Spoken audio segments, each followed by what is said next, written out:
ഇന്ന് ഞാൻ തയ്യാറാക്കാൻ പോകുന്നത് കരിമീൻ പൊള്ളിച്ചതാണ്. ഇതിനു വേണ്ടിയിട്ട് 2 ഫിഷ് ഞാൻ എടുത്തിട്ടുണ്ട്. കരിമീൻ പൊള്ളിച്ചത് തയ്യാറാക്കുമ്പോൾ ആദ്യം ഈ ഫിഷ് ഒരു മസാല തേച്ചിട്ട് ജസ്റ്റ് ഒന്ന് ഫ്രൈ ചെയ്തെടുക്കണം. അതിന് ശേഷമാണ് നമ്മൾ അതിലേക്ക് വേണ്ട മസാല തയ്യാറാക്കുന്നത്. ഇനി നമുക്ക് ഫിഷ് ഫ്രൈ ചെയ്യാനുള്ള മസാല തയ്യാറാക്കാം. അതിന് വേണ്ടിയിട്ട് 2 ടീസ്പൂൺ മുളക് പൊടി, 1/2 ടീസ്പൂൺ മഞ്ഞൾപ്പൊടി,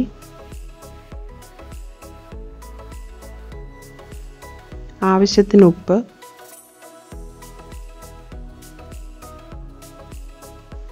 1/2 ടീസ്പൂൺ കുരുമുളക് പൊടി, 2 ടീസ്പൂൺ നാരങ്ങ നീര്, ആവശ്യത്തിന് വെള്ളവും ചേർത്തിട്ട് ഒരു പേസ്റ്റ് രൂപത്തിലാക്കിയെടുക്കണം. ഇനി ഈ മസാല ക്ലീൻ ചെയ്ത് വെച്ചിരിക്കുന്ന മീനിൽ പുരട്ടിയിട്ട് ഒരു അരമണിക്കൂർ റെസ്റ്റ് ചെയ്യാൻ വേണ്ടിയിട്ട് വെക്കണം.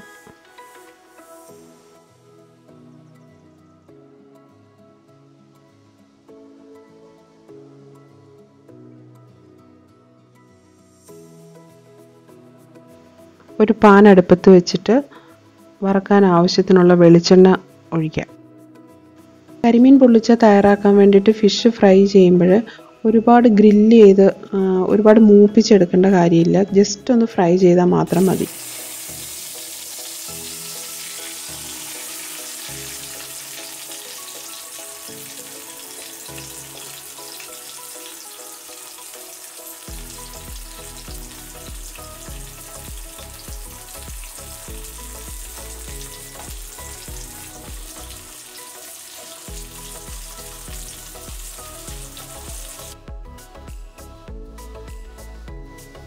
ഇപ്പോൾ ഈ ഫിഷ് ഒരു സൈഡ് ഫ്രൈ ആയിട്ടുണ്ട്. ഇനി പാൻ ഒന്ന് തണുത്തതിന് ശേഷം നമുക്ക് ഈ ഫിഷ് ഒന്ന് തിരിച്ചിട്ട് ഫ്രൈ ചെയ്തെടുക്കാം. ഇതുപോലുള്ള ഫിഷ് ഫ്രൈ ചെയ്യുമ്പോൾ പാൻ തണുത്തതിന് ശേഷം തിരിച്ചിടുന്നതായിരിക്കും നല്ലത്. ഇല്ലെങ്കിൽ അതിൻ്റെ സ്കിന്നൊക്കെ ആ പാനിൽ ഒട്ടിപ്പിടിക്കാൻ വേണ്ടിയിട്ട് ചാൻസ് ഉണ്ട്. ഫിഷിൻ്റെ ഒരു സൈഡ് അധികം മൊരിഞ്ഞിട്ടില്ല, ഇത്ര തന്നെ അടുത്ത സൈഡ് മൊരിച്ചെടുത്താൽ മതി.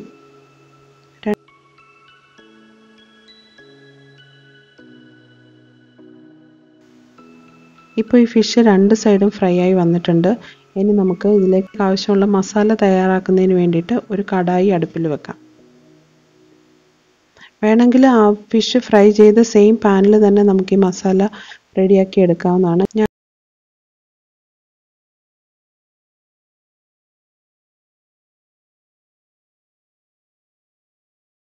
ഇനി നമുക്ക് മസാല തയ്യാറാക്കുന്നതിന് വേണ്ടിയിട്ട് ഒരു കടായി അടുപ്പത്ത് വെച്ചു. 1 ടേബിൾ സ്പൂൺ വെളിച്ചെണ്ണ ഒഴിച്ചു.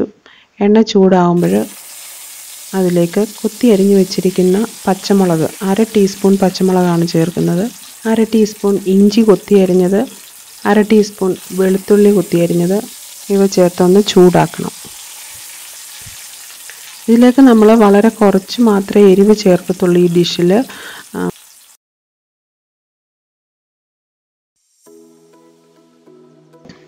ഇനി നമുക്കിതിലേക്ക് അരിഞ്ഞു വെച്ചിരിക്കുന്ന സവോള കൂടി ചേർത്ത് വഴറ്റാം.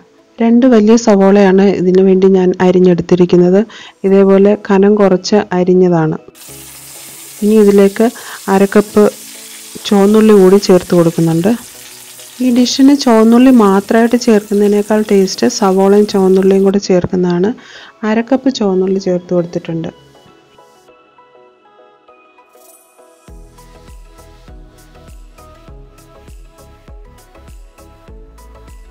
ഇനി ഇതിലേക്ക് കുറച്ച് ഉപ്പ് കൂടി ചേർത്ത് കൊടുക്കാം.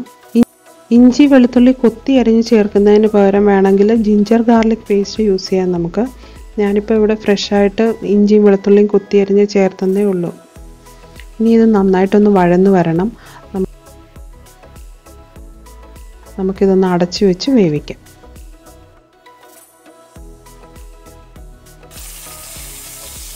ഇനി ഇതിലേക്ക് അരിഞ്ഞു വെച്ചിരിക്കുന്ന ടൊമാറ്റോ കൂടി ചേർക്കാം. 2 മീഡിയം ടൊമാറ്റോ ആണ് ഞാൻ ഇതിന് വേണ്ടിയിട്ട് എടുത്തിരിക്കുന്നത്. അതും വളരെ കനം കുറച്ച് അരിഞ്ഞതാണ്. ഈ സവോളയും തക്കാളിയും ഒക്കെ നന്നായിട്ട് വഴന്ന് ഒരു പേസ്റ്റ് പോലെ ആയതിനു ശേഷമാണ് നമ്മളിതിലേക്ക് വേണ്ട മസാലപ്പൊടികൾ ചേർത്ത് കൊടുക്കുന്നത്.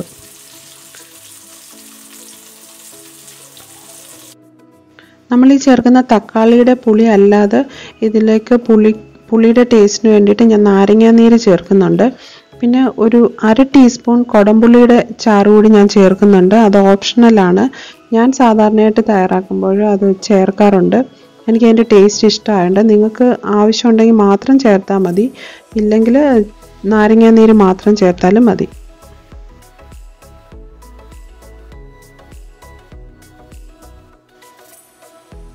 എല്ലാം ഒന്ന് വഴന്നു വരുമ്പോഴേ ഇതിലേക്ക് ഇനി നമുക്ക് കറിവേപ്പില ചേർക്കാം. ഇതിന് നന്നായിട്ട് കറിവേപ്പില ചേർക്കണം. കറിവേപ്പിലയുടെ ഒരു ഫ്ലേവർ ഈ ഡിഷിന് നല്ല ടേസ്റ്റ് തരുന്നുണ്ട്. 1/2 ടീസ്പൂൺ മഞ്ഞൾപ്പൊടി കൂടെ ചേർത്ത് കൊടുക്കാം. ഇനി ഇതെല്ലാം കൂടെ ഇളക്കിയിട്ട് ഒന്ന് അടച്ചു വെച്ച് വേവിക്കാം.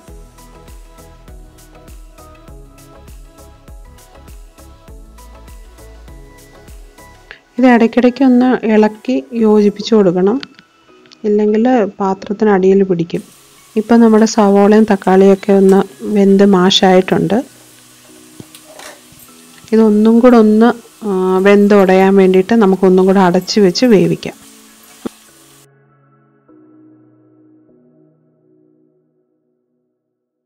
ഇപ്പോൾ സവോളയും തക്കാളിയൊക്കെ നന്നായിട്ട് വഴന്നു വന്നിട്ടുണ്ട്. ഇനി നമുക്കിതിലേക്ക് മുളക് പൊടിയും മല്ലിപ്പൊടിയൊക്കെ ചേർത്ത് ഒന്നും കൂടെ വഴറ്റിയെടുക്കണം. ഇതിന് ഫ്ലേവർ കൊടുക്കുന്ന ഒരു മെയിൻ ഇൻഗ്രീഡിയൻ്റ് ആണ് തേങ്ങാപ്പാൽ. നമ്മൾ ഇതിലേക്ക് പൊടികളൊക്കെ ചേർത്ത് വഴറ്റിയതിന് ശേഷം തേങ്ങാപ്പാൽ ഒഴിച്ച് കുറച്ച് സമയം കൂടെ ഒന്ന് വേവിക്കും. അപ്പോൾ കറക്റ്റായിട്ട് തക്കാളിയും സവോളയൊക്കെ നമുക്ക് വഴന്ന് കിട്ടും. ഇനി നമുക്കിതിലേക്ക് മുളക് പൊടി ചേർക്കാം. 1 ടീസ്പൂൺ മുളക് പൊടിയാണ് ചേർക്കുന്നത്. കുറച്ചും കൂടെ 1.25 ടീസ്പൂൺ മുളക് പൊടിയാണ് ചേർത്തിട്ടുണ്ട്. ഞാനിവിടെ കാശ്മീരി മുളക് പൊടിയാണ് ഉപയോഗിച്ചിരിക്കുന്നത്. എപ്പോഴും നമ്മൾ ഈ ഡിഷ് പ്രിപ്പയർ ചെയ്യുമ്പോൾ കാശ്മീരി മുളക് പൊടി തന്നെ ഉപയോഗിക്കാൻ ശ്രദ്ധിക്കണം. കാരണം ഇതിന് അധികം എരിവ് വേണ്ട, ഒരു കളറും കുറച്ച് എരിവിനും വേണ്ടിയിട്ട് മാത്രമാണ് നമ്മൾ ഈ മുളക് പൊടി ഉപയോഗിക്കുന്നത്. 1/2 ടീസ്പൂൺ മല്ലിപ്പൊടി, ഇത്ര മല്ലിപ്പൊടിയേ ചേർക്കുന്നുള്ളൂ. ഇനി ഈ മുളക് പൊടിയും മല്ലിപ്പൊടിയും എല്ലാം കൂടെ ഒന്നും കൂടെ ഒന്ന് അതിൻ്റെ പച്ചമണം പോകുന്നവരെ ഒന്നും കൂടെ ഒന്ന് വഴറ്റിയെടുക്കണം. ഇതിനകത്ത് ഞാൻ ഗരം മസാല ചേർക്കുന്നില്ല. ചിലർ മീൻ പൊള്ളിച്ചത് തയ്യാറാക്കുമ്പോൾ ഗരം മസാല ചേർക്കുന്നത് കണ്ടിട്ടുണ്ട്. എനിക്ക് ഇതിനകത്ത് ഗരം മസാലയുടെ ടേസ്റ്റ് ഇഷ്ടമില്ല, അതുകൊണ്ട് ഞാൻ ഗരം മസാല ചേർക്കാറില്ല. ലാസ്റ്റിൽ കുറച്ച് പെരിഞ്ജീരകത്തിൻ്റെ പൊടി, അതും വളരെ കുറച്ച് മാത്രം. അത് അവരവരുടെ ടേസ്റ്റിന് അനുസരിച്ചിട്ട് നിങ്ങൾക്ക് വേണമെന്നുണ്ടെങ്കിൽ ഗരം മസാലയോ പെരിഞ്ജീരകപ്പൊടിയോ ചേർത്താൽ മതി. ഞാൻ സാധാരണയായിട്ട് തയ്യാറാക്കുമ്പോൾ 1/2 ടീസ്പൂൺ പെരിഞ്ജീരകപ്പൊടി കൂടെ ചേർക്കാറുണ്ട്.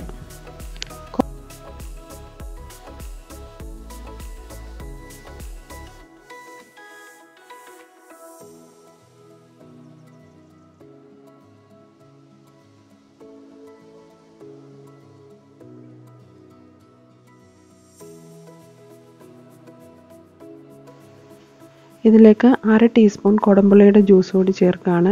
ഞാനിത് നേരത്തെ സോക്ക് ചെയ്യാൻ വെച്ചിരുന്നതാണ്. ഇത് ഓപ്ഷണലാണ്, നിങ്ങൾക്ക് വേണമെങ്കിൽ മാത്രം ചേർത്താൽ മതി. കുടംപുളിയുടെ ഒരു പുളിയുടെ ടേസ്റ്റ് എനിക്കിഷ്ടമായതുകൊണ്ട് ഞാൻ ചേർക്കുകയാണ്. ഇനി ഇതിലേക്ക് 2 ടീസ്പൂൺ നാരങ്ങ നീര് കൂടി ചേർക്കാം. കുടംപുള്ളിയുടെ ടേസ്റ്റ് ഇഷ്ടമല്ലെങ്കിൽ ചേർക്കണ്ട, പക്ഷെ നാരങ്ങ നീര് ഇതിനകത്ത് ചേർക്കണം. തക്കാളിയുടെ പുളിയും നാരങ്ങയുടെ പുളിയും എല്ലാം കൂടെ ഉള്ള ഒരു പുളിയുടെ ടേസ്റ്റാണ് ഈ മസാലയ്ക്കുള്ളത്. അതുകൊണ്ട് നാരങ്ങ നീര് ചേർക്കണം.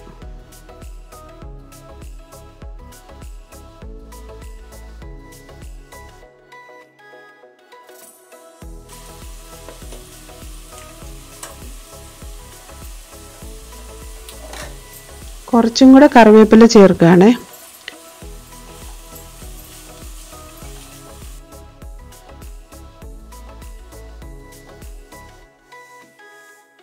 ഇനി നമുക്ക് ഇതിലേക്ക് ആവശ്യത്തിനുള്ള തേങ്ങാപ്പാൽ കൂടി ചേർത്ത് കൊടുക്കാം. ഞാനിവിടെ 4 ടേബിൾ സ്പൂൺ തേങ്ങാപ്പാൽ ചേർത്തിട്ടുണ്ട്. 3 അല്ലെങ്കിൽ 4 അത്രയും മതിയാവും. തേങ്ങാപ്പാൽ ഒഴിച്ചതിന് ശേഷം ഇതെല്ലാം കൂടെ യോജിപ്പിച്ചിട്ട് ഇനി ഇതിലേക്ക് 1/2 ടീസ്പൂൺ കുരുമുളക് പൊടി കൂടി ചേർത്ത് കൊടുക്കാം. ഇനി ഇതെല്ലാം കൂടെ നന്നായിട്ടൊന്ന് യോജിപ്പിച്ച് അധികം ഡ്രൈ ആക്കി എടുക്കേണ്ട. ഇത് ഈ ഒരു കൺസിസ്റ്റൻസിയിലാണ് നമ്മൾ ഈ മസാല മീനിൻ്റെ മുകളിൽ റാപ്പ് ചെയ്തെടുക്കുന്നത്. ഇപ്പം ഒരു 1/4 ടീസ്പൂൺ പെരിഞ്ജീരകത്തിൻ്റെ പൊടിയാണ്. ഇത് ഓപ്ഷണലാണ്, ഇത് വേണമെങ്കിൽ ചേർത്താൽ മതി, ഇല്ലെങ്കിൽ ചിലർ ഗരം മസാലപ്പൊടി ചേർക്കാറുണ്ട്. അപ്പോൾ നമ്മുടെ മസാലക്കൂട്ട് റെഡി ആയിട്ടുണ്ട്. ഇനി നമുക്കിത് പൊള്ളിച്ചെടുക്കാം. ഇത് രണ്ട് രീതിയിൽ തയ്യാറാക്കിയെടുക്കാം. ഒന്ന് വാഴയിലയിലേക്ക് നേരിട്ട് മസാല വെച്ച് ഫിഷ് വെച്ചിട്ട് പൊള്ളിച്ചെടുക്കാം. മറ്റൊന്ന് അലുമിനിയം ഫോയിൽ പേപ്പറിലോട്ട് വാട്ടിയ വാഴയില വെച്ചിട്ട് മസാല വെച്ചിട്ട് പൊള്ളിച്ചെടുക്കാം. ഈ രണ്ട് രീതിയിലും നമുക്ക് നോക്കാം.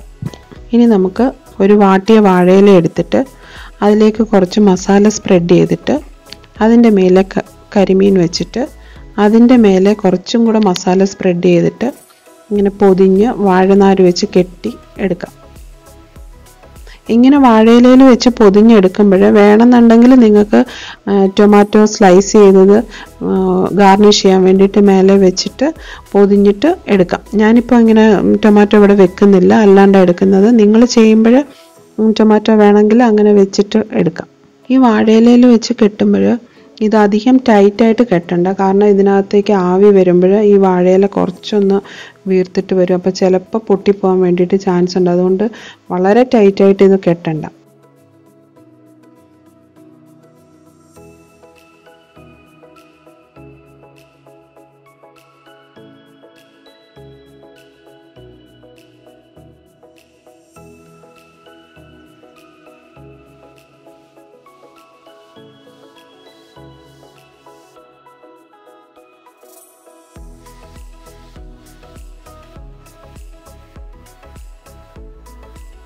ഇനി അലുമിനിയം ഫോയിലിൽ വെച്ചിട്ട് ഇതെങ്ങനെ റാപ്പ് ചെയ്തെടുക്കുന്നതെന്ന് കാണിക്കാമേ.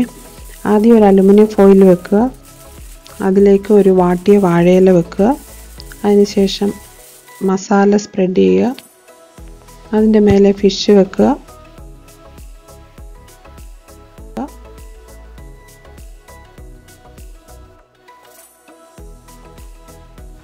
വീണ്ടും കുറച്ച് മസാലയും കൂടെ സ്പ്രെഡ് ചെയ്തിട്ട് വാഴയില ആദ്യം പൊതിയണം, അതിനുശേഷം ഈ ഫോയിലും കൂടെ ചേർത്ത് വെച്ച് പൊതിയണം.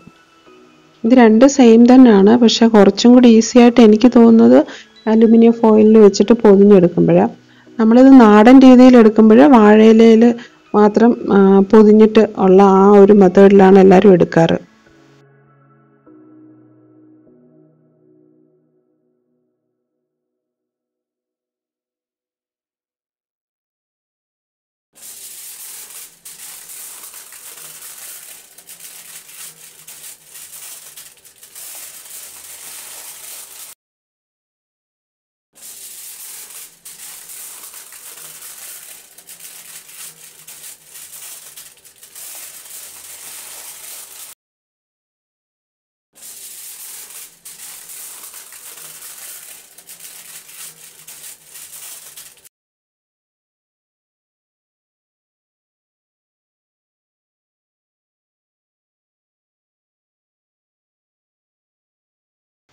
ഇനി ഇത് രണ്ടും നമുക്ക് പൊള്ളിച്ചെടുക്കാം. അതിന് വേണ്ടിയിട്ട് ഞാനിപ്പോൾ ഇവിടെ ഒരു ചട്ടിയാണ് ഉപയോഗിക്കുന്നത്. നിങ്ങൾ ഏതെങ്കിലും ഒരു പാനോ മൺചട്ടിയോ എന്തെങ്കിലും അടപ്പുള്ള ഒരു പാത്രം ഉപയോഗിക്കണമെന്നേ ഉള്ളൂ. ഇതിലേക്ക് ആദ്യം കുറച്ച് വെളിച്ചെണ്ണ ഒന്ന് തൂത്ത് കൊടുക്കുകയാണ്. ഈ വാഴയില ഇതിൽ കരിഞ്ഞൊട്ടി പിടിക്കാതിരിക്കാൻ വേണ്ടിയിട്ടാണ്. ആദ്യം ഞാൻ വാഴയിലയിൽ പൊതിഞ്ഞ മീൻ വെക്കുകയാണ്. ഇതിങ്ങനെ വെച്ചിട്ട് ഒരു മൂടി കൊണ്ട് നമുക്ക് അടച്ചു കൊടുക്കാം.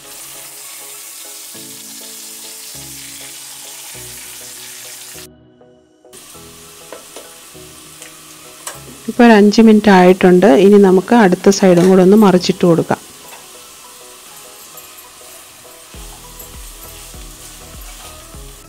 അടുത്ത സൈഡും ഒരു 5 മിനിറ്റ് ആയിട്ടുണ്ട്.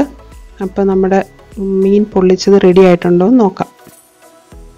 പാകത്തിനായിട്ടുണ്ട്. ഇനി നമുക്കിതൊരു പ്ലേറ്റിലേക്ക് മാറ്റാം.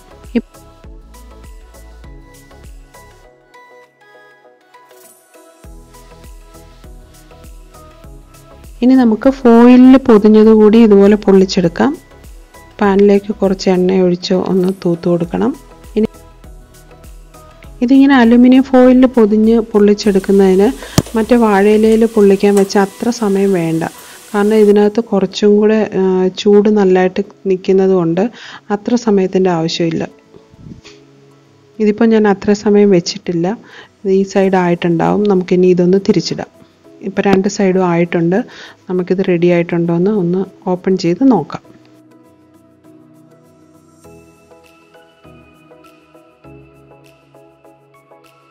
നമ്മുടെ കരിമീൻ പൊള്ളിച്ചത് റെഡി ആയിട്ടുണ്ട്.